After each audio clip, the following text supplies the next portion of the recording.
Assalamualaikum warahmatullahi wabarakatuh. Innalhamdulillah nahmaduhu wa nasta'inuhu wa nastaghfiruh wa na'udzu billahi min syururi anfusina wa sayyiati a'malina. May yahdihillahu fala mudilla lahu wa may yudlil fala hadiyalah. Asyhadu an la ilaha illallah wahdahu la syarikalah wa asyhadu anna Muhammadan abduhu wa rasuluh.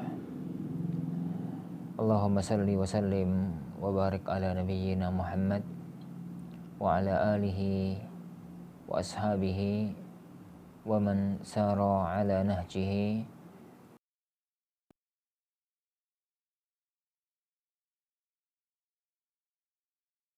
tafa athara ila yaumiddini wa akhwati rakamah. Dimanapun Anda berada yang dimuliakan oleh Allah SWT, Alhamdulillah di malam hari ini kita lanjutkan kajian kita mempelajari hadis-hadis Rasulullah SAW dalam kitab Bulughul Maram, kitab Siyam, kitab tentang masalah puasa. Kita masuk pada hadis yang ke-7.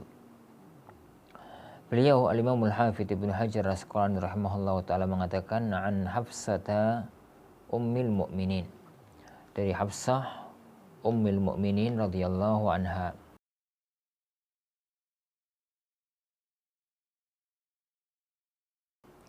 Nabi sallam qala yubayyit as-siyama, barang siapa yang tidak berniat puasa qablal fajri, sebelum fajar, fala siyama lahu, maka tidak ada puasa baginya.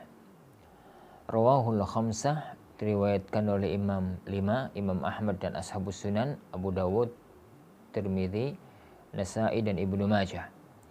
Wa malan Nasa'i wa Tirmidzi ila tarjihi waqfih.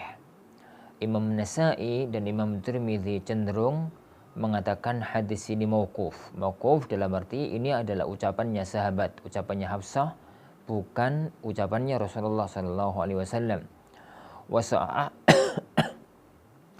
Wasahahu marfu'an Ibnu Huzaimah wa Ibnu Hibban. Tapi Al-Imam Ibnu Huzaimah dan Imam Ibnu Hibban mensahihkan hadis ini sebagai sebuah hadis yang marfu' kepada Rasulullah, hadisnya Rasulullah sallallahu alaihi wasallam.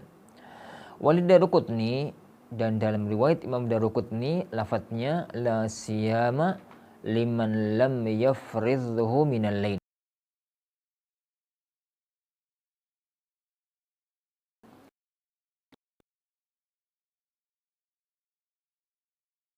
Tidak sah puasa menetapkan niatkannya malam. Dari dua sisi. Yang pertama dari sisi sanad. Kenapa para ikhwah yang dimulakan Allah Subhanahu wa taala, satu hal yang harus pasti difahami dalam masalah kita, bahwa asyarah itu far'ut tashih, penjabaran, penjelasan, pembahasan itu adalah cabang dari tashih. Maknanya, yani pastikan dulu hadis yang kita bahas itu sahih atau makbul, diterima. Sahih atau hasan, hadis yang makbul. Kalau sudah dipastikan hadis itu sahih menurut para ulama-ulama ilmu hadis, maka baru kita bahas isi pembahasannya. Adapun kalau hadis itu dhaif, maka ada dua kemungkinan. Kemungkinan yang pertama langsung dilompati, nggak dibahas. Kemungkinan kedua bisa dibahas sebagai sebuah hadis dhaif, bukan sebagai sebuah hadis sahih. Yani para yang dimulakan Allah Subhanahu wa taala. Hadis ini dari sisi periwayatannya diisyaratkan oleh Imam Al-Hafidz Ibnu Hajar Al-Asqalani rahimahullahu taala bahwa hadis ini diperselisihkan oleh para ulama apakah hadis ini mauquf ataukah hadis ini marfu'. Marfu' dalam arti ini merupakan sabda Rasulullah sallallahu alaihi wasallam. Mauquf dalam arti ini adalah ucapan seorang sahabat yang dalam bab ini adalah Hafsah radhiyallahu anha. Wallahu alam bissawab. Di Al-Imam Al-Hafidz Ibnu Hajar rahimahullah taala menyebutkan di antara para ulama-ulama yang mengatakan bahwa hadis ini marfu' kepada Rasulullah sallallahu alaihi wasallam, sahih marfu' kepada Rasulullah adalah Imam Ibnu Huzaimah, yakni Imam Ibnu Hibban, Al-Imam Al-Baihaqi, Al-Imam An-Nawawi, dan di zaman sekarang kita adalah Syekhul Albani rahimahullah taala. Beliau mengatakan hadis ini adalah merupakan hadis yang sahih dari sabdanya Rasulullah sallallahu alaihi wa ala alihi wasallam. Pendapat yang kedua di kalangan para ulama bahwasanya hadis ini mauquf, dan di antara mereka adalah Imam An-Nasa'i dan Imam At-Tirmidzi serta para ulama yang lainnya. Wallahu alam, yani minimalnya hadis ini disahihkan oleh sebagian para ulama dan bisa dijadikan sebagai landasan sebuah hukum. Masalah kedua, hadis ini diriwayatkan oleh Hafsah, istri Rasulullah sallallahu alaihi wasallam yang Yang keempat setelah Aisyah. Jadi Rasulullah sallallahu alaihi wasallam nikah pertama kali itu dengan Ibunda Khadijah. Setelah Ibunda Khadijah wafat, beliau nikah dengan Saudah. 1 bulan kemudian beliau nikah dengan Aisyah. Dan itu 3 istri yang dinikahi oleh Rasulullah SAW tatkala beliau masih di kota Mekah. Tatkala hijrah ke kota Madinah, maka beliau menikah yakni dengan istri-istri yang lain. Yang salah satu di antara istri yang beliau nikahi adalah Hafsah binti Umar. Hafsah putri dari Umar ibn Khattab, seorang sahabat dekatnya Rasulullah sallallahu alaihi wasallam di tahun ketiga Hijriah setelah beliau menjanda dari suaminya Khunais ibn Hudzafah yang meninggal dunia dalam peristiwa perang Uhud karena luka yang beliau derita pada waktu peristiwa perang Uhud. Para ikhwah dan para jamaah yang dimulakan Allah Subhanahu wa taala. Hadis ini menunjukkan kepada kita pertama bahwa puasa itu harus dengan niat. Dan ini tidak ada khilaf di kalangan para ulama. Kenapa? Karena ibadah puasa itu satu ibadah yang cara melakukannya bisa sama dengan non ibadah. Tidak makan, tidak minum, tidak kumpul suami istri, dan tidak melakukan pembatal-pembatal yang lainnya dari mulai terbit fajar sampai tenggelam matahari, itu bisa jadi puasa. Bisa jadi dia sakit, bisa jadi persiapan mau operasi.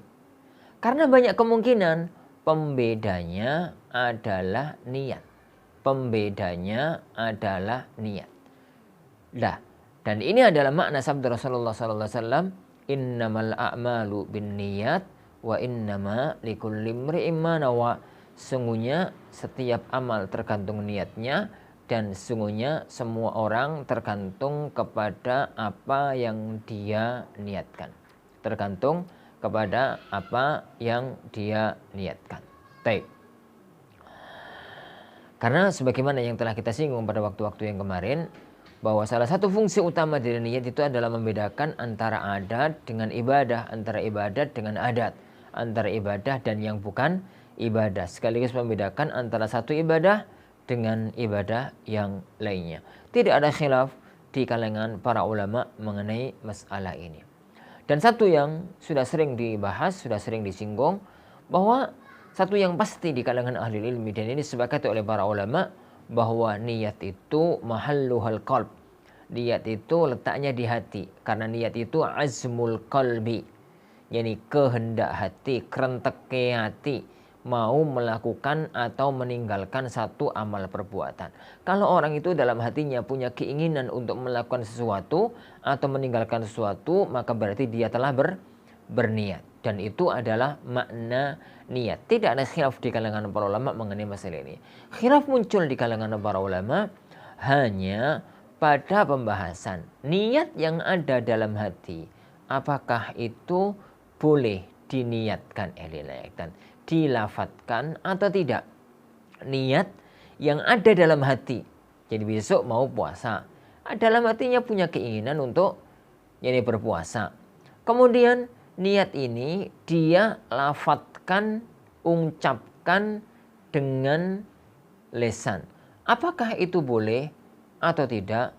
Itu yang terdapat khilaf di kalangan para ulama mutaakhirin, di kalangan para ulama-ulama yang mutaakhirin, antara mereka yang mengatakan bid'ah tidak ada dasarnya, dan antara mereka yang mengatakan itu adalah mubah, dan antara mereka yang mengatakan itu adalah dianjurkan.